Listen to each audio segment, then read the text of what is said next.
सम्मानित अध्यक्ष सम्मानित जी, सम्मानित मंच, उपस्थित सभी संभ्रांतजन और सुधीजन, बहनों भाई, पत्रकार बंधु, मैं अपना बाल्यकाल सोच रहा था। मेरा बाल्यकाल, चूंकि मैं संत कंवरराम स्कूल में पढ़ा था, तो बाल्यकाल मेरा सिंधी समाज के बीच में ही, बचपन से जवान हुआ तो आपके समाज के बीच में। स्टेबिलिटी थे, क्योंकि स्कूल में 8वीं तक पढ़े थे, तो कोई क्लास आगे बढ़ी। 90 में चुनाव लड़ा, स्वभाव से अलग प्रकार का था, तो आपके समाज के लोग उस समय तक गद्दी पे बैठने लगे थे, तो उनने थाम लिया और विधायक बना दिया। वहां से आते आते यहां आया, ये जो चुनाव निकल गया, जब वो चुनाव निकल गया तब मेरे मन में आ रहा था कि कहां चूक हो गई मेरे से, क्योंकि मैं तो ये मानता था अप्रत्यक्ष रूप से कि मैं सिंधी ही हूं, लोग मुझे नारूमल ही कहते हैं। आज भी मेरे जो इष्ट मित्र हैं डबरा में, आपके समाज के, जो मेरे साथ पढ़े हैं, वो अभी भी नारूमल ही कहते हैं मेरे से। वो तो चूंकि गाली देने वाली उम्र होती है, अब्बे तब्बे की उम्र होती है, स्कूल में पढ़े रहते हैं। जैसा भी भम्मानी जी का भाषण हो रहा था, गुलवानी जी का भाषण हो रहा था, तो सच में जब आप उत्साहजनक बात करते हैं और हिम्मत देते हैं, तो आत्मा आनंद विभोर हो जाती है और प्राण भी पुलकित हो जाते हैं।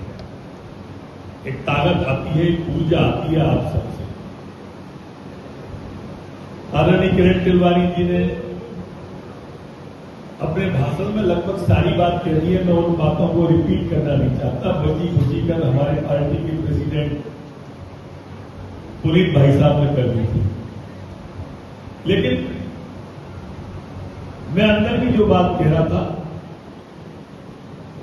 सच में मेरा जो भी नुकसान हुआ हो, लेकिन दतिया का भी नुकसान हो गया उससे, व्यापार का भी नुकसान हो गया उससे, संस्कार का भी नुकसान हो गया उससे, संस्कृति का भी नुकसान हो गया। वो कोई बात नहीं, हार जीत लगी रहती है, लेकिन जो जीता वो ऐसे सो गया कि उसने फिर पलट के दतिया की तरफ नहीं देखा, और एक स्टैंडर्ड उसने फार्मूला बना लिया, कह दिया मेरी सरकार नहीं है, मेरी कोई नहीं सुनता। अगर नहीं सुनता तो विधानसभा में क्वेश्चन कैसे लग जाते हैं, ऐसा आदरणीय किरण जी कह रही थी, और लग जाते हैं तो फिर उठते क्यों नहीं है विधानसभा में? क्वेश्चन लगा दिया, अच्छी बात, फिर उठाया क्यों नहीं? ये जो लगाने और उठाने के बीच का जो खेल था, ये जनता को पता ही नहीं चलता।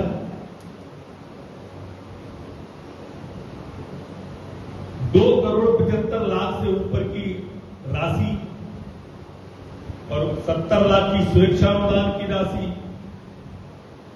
ये तो उसी के दस्तक से खर्च होना है। वो कहां चली गई, कैसे चली गई?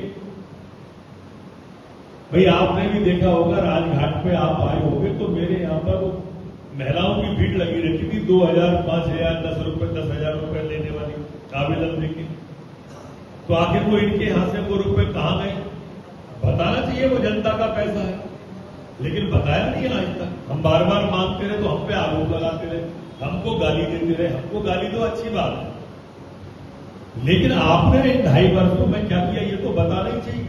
जैसा अभी पुनीत भाई साहब अपने भाषण में कह रहे थे कि 10,000 का चेक 4,000 में हमने किला चौक पर बिछते देखा है, वो उपलब्धियां बता रहे थे जो उनकी अभी आदरणीय अध्यक्ष जी हमारे, ये उपलब्धियां हमारे दतिया में। आप व्यापार से जुड़े लोगों को सोचो तो 1-1 लाख आदमी जब एक रात रुकता था, प्रदीप मिश्रा के लिए आता था, तो कहीं से कचौड़ी खाता था, कहीं पकौड़ी खाता था, कहीं फूल माला खरीदता था, कहीं मंदिर पे आता था। हम पीताम्बरा माई की यात्रा निकालते थे, एक आध लाख आदमी आ जाता था। बागेश्वर धाम की कथा करें, एक आध लाख आदमी हो जाता था, 8-8 दिन पड़ा रहता था। हमारे होटल फुल हो जाते थे, हमारी धर्मशालाएं फुल हो, हमारी वाटिकाएं फुल हो जाती थी, जगह नहीं मिलती थी। हम फाग महोत्सव करते थे, हम दतिया महोत्सव करते थे। हिंदुस्तान का ऐसा कौन सा बड़ा कलाकार है जो दतिया में नहीं आता था? हम सारी चीजों से विमुख हो गए। किसी एक व्यक्ति के कारण से अगर हमने शहर को दांव पे लगा दिया, किसी एक व्यक्ति के कारण से अगर हमने व्यापार को दांव पे लगा दिया, तो मैं समझता हूं आप जैसे बुद्धिजीवी नहीं सोचेंगे तो फिर सोचेगा कौन? आम आप नहीं सोच सकता जितना सोच आपका डेवलप है। जैसा अभी पुरी भाई 2008 के पहले ले गए थे, अपराध की तरफ ले गए थे, और अपराध से होते हुए व्यापार की तरफ लाए थे। विचारणीय लोग तो आप ही हो। देखो मित्रों, शहर की फिजा को बदलने वाले भी आप ही लोग हो, बशर्ते आपके मन के अंदर आ जाए। अभी हमारे सिंधु पंचायत के अध्यक्ष बम्बानी जी अंदर कह रहे थे, लक्ष्मण साहेबानी जी हमारे भाई साहब बैठे, वो अभी भोजन करते हुए कह रहे थे कि न मैं सोऊंगा न मैं सोने दूंगा। उनका बड़ा बेटा परस रहा था, छोटा बेटा बाहर मिला था, तो मैंने कहा पूरा परिवार लगा दिया क्या? बोले अभी भी नहीं लगाएंगे तो कब लगाएंगे? न सोऊंगा और न सोने दूंगा। मैंने कहा मोदी जी प्रधानमंत्री जी कहते थे ना खाऊंगा ना खाने दूंगा, एक नया नारा दे दिया, न सोऊंगा ना सोने दूंगा। और फिर उन्होंने बम्बानी जी का बताया, आदरणीय अध्यक्ष जी का, कि सुबह 4 बजे से रोज 4 बजे से लगाते हैं, 4 बजे अमृत वेला में, और पूरे सबको इकट्ठा करते हैं। अब जब ऐसे संकल्प, देखो मैं कोई तारीफ करने की बात नहीं कर रहा, मैं आप लोगों में रहा हूं। जो संस्कार आपके समाज के हैं ना, दूसरे समाजों में देखने को मिलते नहीं है। मैं भी किसी समाज से आता हूं, ये भी किसी समाज से आता है, भानु हमारा श्रीवास्तव साहब आते हैं, बहना है, जैदी, हर एक अलग अलग समाज से बैठे हैं। आगे 5 रुपए यादव जी बैठे हैं, मनोज जी, सब किसी न किसी समाज से। पर आपके समाज के अंदर जो त्याग की भावना है, जो परमार्थ की भावना है, वो और किसी समाज में देखने को कम मिलती है।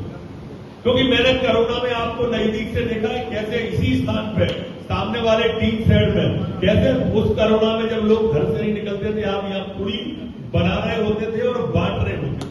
हम भी उस समय जाते थे, यहाँ पर वो पैदल निकलते थे, राहगीर और यात्री लेबर जो निकलती थी, क्योंकि ट्रेन बंद थी, बस तब मैं भी आता था आपके यहाँ से पूरी सब्जी ले जाने के लिए, और हम मोहल्लों में गेहूं चावल बांटते थे। अब ये समाज तो बहुत थे ना, दतिया में 40 समाज थे, पर यह उत्साह आपके अंदर ही दिख रहा था, ये हिम्मत आपके अंदर दिख रही थी। हिम्मत मैं इसलिए कह रहा हूं कि कोरोना का काल वो काल था कि जब पति बीमार हो जाए तो अस्पताल में पत्नी नहीं जाती थी, और पत्नी बीमार हो जाए तो अस्पताल में पति नहीं जाता था। तब आप समाज के लिए निकल के घर छोड़ के बाहर आते थे। इसलिए मैं हिम्मत की बात कर रहा हूं। तो ये जो त्याग आपके अंदर है, जो परमार्थ आपके अंदर है, जो हिम्मत है, मैं चाहता हूं कि ये हिम्मत आने वाले कल में आप भारतीय जनता पार्टी के लिए दिखाएं। मैं चाहता हूं ये हिम्मत आप दतिया के लिए दिखाएं। मैं चाहता हूं ये हिम्मत आप व्यापार के लिए दिखाएं। मैं चाहता हूं कि ये हिम्मत आप अपन सबके लिए दिखाएं। और ये मैं आपको विश्वास देता हूं